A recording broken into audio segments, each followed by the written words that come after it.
Hey everyone, welcome back to the 5 p.m. podcast.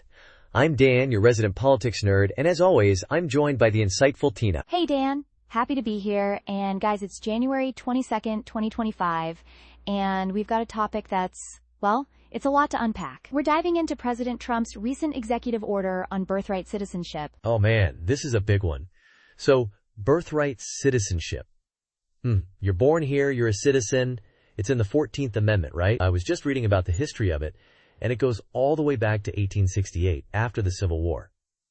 It was meant to make sure former slaves were citizens. It's like fundamental to our whole system. Right, and this executive order is basically trying to say, not so fast. It's targeting kids born in the U.S. to undocumented immigrants, saying they wouldn't be citizens. I mean, the implications of that. It's kind of like, imagine you're born here, you grow up here, and then someone says, sorry, you don't get to be a citizen because of your parents. It's like they want to create two classes of people born in America. And that's why there's been such a huge backlash. We're seeing states like Massachusetts and New York, along with the ACLU, filing lawsuits. They are saying this order is unconstitutional, that it goes against a century of legal precedent. Yeah, the Attorney General of Massachusetts, Andrea Joy Campbell, she said, President Trump does not have the authority to take away constitutional rights. I mean, she's not holding back. And she's right. The 14th Amendment says all persons born or naturalized in the United States are citizens. It's pretty clear. There was this case, United States versus Wong Kim Ark asterisk, back in 1898. The Supreme Court said that a child born here to Chinese parents was a citizen. So, we've been through this before. Okay, so let's talk about what this means for people, for families. If this order goes through, what happens to these kids? Well, think about it this way. They could be denied basic things, like healthcare, maybe even education. They'd be in this legal limbo. It's a scary thought. Theo Oshiro from Make the Road New York, he put it really well.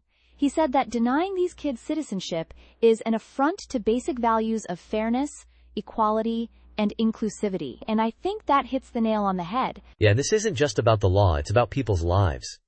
We're talking about potentially millions of kids who could be affected. It's a humanitarian issue as much as a legal one. So what's next? I mean, where do we go from here with all these lawsuits? Well, it's going to be a long fight. These cases could go all the way to the Supreme Court.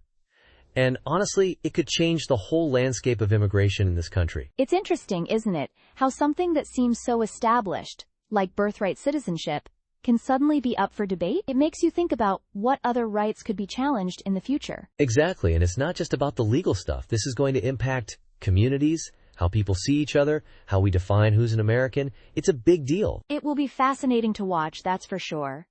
And we will keep everyone updated. This is a developing story, and we'll be right here with you, every step of the way. That's all we have for today, folks. Thanks for tuning in to another episode of the 5 p.m. podcast.